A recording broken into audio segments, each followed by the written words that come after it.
Tabarĩra ya njera inĩCitũ ũmũthĩ ĩramũrĩka rũgano rwa mũtumia ũyũ wokũ rwa gatagateine. Naitwa Penninah Mongo na niko Naivasha Women Prison.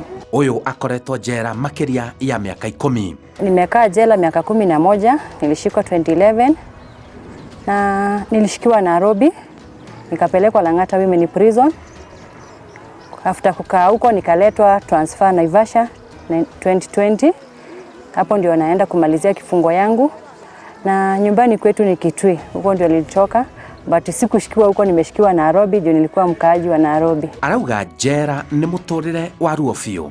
Ni uchungu kwa sababu nikishikwa ndio nilikuwa nimefika ile miaka ya kutafuta, so ni kama kuna ndoto yangu moja ilikatizwa. Ndio nilikuwa nimeanza kujipanga kama mama, kuanzisha maisha vizuri, yani sasa ndio nilikuwa nimeanza kujua utamu wa mama, kukaa na mtoto wangu. Ndio mtoto wangu alikuwa class 7, nikishikwa alikuwa anafanya class 8 by the way. Sasa nilikatishwa maisha kiplani hapo.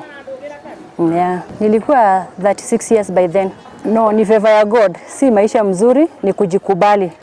Ni kukaa ukakubali hali kumekuwa hivyo na kuna vile unaweza change. Nakwambia God akupatie grace ya kusimama. Kwa sababu bado mimi ndio nitakuwa wa kesho, nitakuwa ule wa kesho. Kwa hivyo siwezi taka kukaa nimechange, yani jela imenichange sana. Mpaka nikitoka pale nje najidharau, mpaka nijikeep nione nikitoka pale nje nikuwe bado nimesimama. Natoka jela 2022 mwezi wa pili. Familia yake onayo ni yahutirio ni ripoti cia kĩoho gĩake. Mtoto wangu by the time nishikwe, nimesema alikuwa anafanya class 8. So ndio nipatikane, nilikuwa niende kumuvisit ile parento hii ya mwisho, watu wakifanya class 8 wanaendaga prayers day. So sikuenda, nilituma brother wangu nikiwa njela, nikapigia brother wangu simu nikamwambia aende. So kitu ya kwanza mtoto wangu alishindwa ni nini? Akakaa nimemficha, amefichwa, akafanya class 8.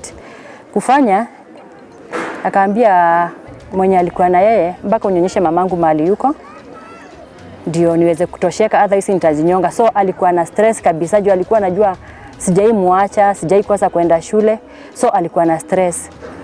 Sasa nilichukua jukumu ya kuambia wamlete mpaka jela mahali niko. Aliletwa na kuchukulia rahisi, alishindwa na kuniongelesha, na hatukuongea hiyo siku ya kwanza. Yeye alikuja akaniangalia na akaenda, na mimi sasa nikabaki nikilia. Then after 1 week akaletwa tena, sasa tukaweza kuongea, but yeye kuichukulia rahisi juu ni mtoto amefanya class 8, anaelekea kwenda form 1, mama hayuko na mimi ndio nilikuwa nakaa na yeye peke yangu, so ilikuwa ngumu kwake. Wazazi wangu nao, my brother ndiye alijua kwamba nimeshikwa peke yake kwa familia, na nikamwambia asiambie mtu mwingine. Ikakaa kama miezi 3, mamangu akaleta shida, akasema lazima ajue mahali niko, ikabidi aambiwe. Ilingonga mamangu mpaka akangojeka. Haikuwa rahisi, mpaka akaletwa, ikabidi aletwe mpaka Lang'ata mahali niko ndio aweze kukubali hiyo kitu, juu ni kitu hakuwa ana expect inaweza tokea kwa mtoto wake. Ni kitu hakuwa anajua kama anaweza patikana na kitu kama hiyo kulingana vile alikuwa ananijua. So haikuwa rahisi kwa familia. Ihĩtia rĩrĩa rĩamũrehire njera rĩahutanirie na wendia wa ndawa cia kũrebia. Rĩrĩ nĩ ihĩtia mũgarũ na watho wa bũrũri wa Kenya. Nilishikiwa kukuwa na dawa za kulevya nikisafirisha kwenda nje. Ndio nikaweza kupatikana. So nilishikwa tu peke yangu, sikushikanishwa na mtu mwingine. Wasichana wanatumika sana kwa sababu kitu ya kwanza, mwanamke ni mtu anakuanga smart, ever smart. Na si rahisi kukutana na mwanamke amebeba kibeti yake na amejivaa vizuri, umsimamishe kwa barabara, utampatia ile respect yake kitu ya kwanza kulingana na vile yako. Kwa hivyo hata kama amebeba kitu mbaya, si rahisi ujue. Dawa ya kulevya ni kitu yote inakulewesha, kama hiyo mbangi, kama hiyo cocaine, hiyo shisha, hizo zote ni vitu za kulevya. Na once umepatikana na hiyo kitu, hakuna mahali utahesabiwa ni bangi, ati utahesabiwa ni narcotic. Judge atakufunga kulingana na sheria. Nilikuwa nimekaa remand miaka 6 nikielekea 7. Nafikiri ni ile tu safari niliendelea na ule judge nilikuwa na yeye kwa huruma zake kama mwanadamu, mimi nasemanga nikuhurumia, alinihurumia. Juu nikiangalia wale watu walikuwa mbele yangu, wengi walikuwa na serve 20 years. Mimi nilikuwa najihesabia 20 years ama 30 ama life sentence. But Mungu ni mwema, sikuweza kufungwa hiyo.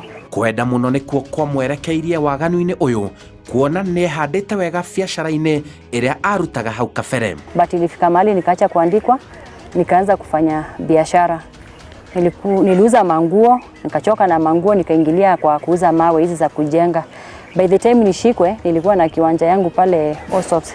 Hapo ndio nilikuwa nauzanga mawe ya mjengo na changalawe.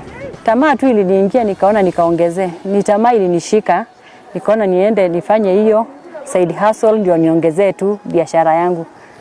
Si ati nilitoka kwa job yenye nilikuwa nayo, hata job nilishikwa nikaiacha tu pale pale. But hii ilikuwa tu side hustle. Kitu ya kwanza ile kitu naweza ambia watu, tamaa ya pesa. Tamaa ya pesa ndio inaingizanga mtu kwa vitu zingine kama hizo. So ile kitu ya kwanza naweza sema watu waache tamaa. Usitamani kuona mwenzako amekaa vizuri utaki kukaa yeye. Usitamani vitu za dunia, anza polepole na utafika. Juu kama mimi hii kitu ilinipush kwa sababu ya marafiki. Yes, marafiki zangu walikuwa wanafanya na mimi sikuwa nafanya. Mpaka sasa nikatamani ile maisha walikuwa wanakaa, na rafiki yako amenunua gari bado hujanunua.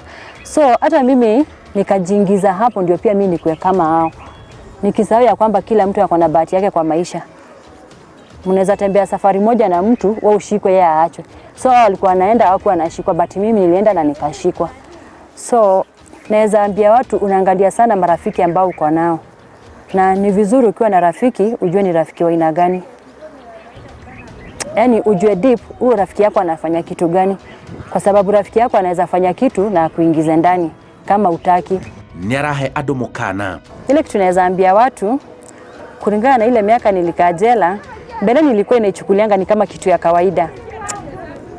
Yaani nilikuwa najua dawa ni mbaya, but sikuwa naichukulianga kama kitu serious kwa inaweza cost mtu maisha yake. But kulingana na vile nilishikwa, dawa si kitu mzuri, ni kitu inaweza kuharibia maisha yako kabisa. Either unatumia kwa kukula ama either unauza, inaweza cost maisha yako, kwa sababu kama mimi singejiingizana na mambo ya hiyo dawa kuuza, hakuna vile ningeingia jela nikae miaka 10 maisha yangu yote yaribike. Ujaumbwa ukae jela mahali umefungiwa. Umeumbwa usaidie pale nje, ujenge. Sasa hizi niko jela, yes, hata kama na subsenders kuna kitu nafanya yenye inaletea serikali kitu, but nikiwa pale nje nitafanya kazi, serikali ipate kitu kutoka kwangu na mimi niweze kusaidia familia yangu. Kwa hivyo siwezi imagine ati jela pakiwa ati mahali pazuri pa kukaa. Huko jela ni athomete kothi mwanya mwanya. Zile vitu nimesoma jela ni mingi, nikizitumia vizuri ita change life yangu kabisa. So my plans nikitoka jela ni kwanza nitulie kidogo, niangalie vile Kenya kuko. Ni biashara gani naweza fanya? Ni nini inaenda? Siwezi toka jela na niende niingie tu kwa kitu papo. Mpaka niende niangalie ni biashara gani naweza fanya. Yeah. Juu kama nikiwa jela nimesomea baking, najua kubake keki, nimesomea upishi. Nimefanya tailoring, niko na grade 2. Yeah.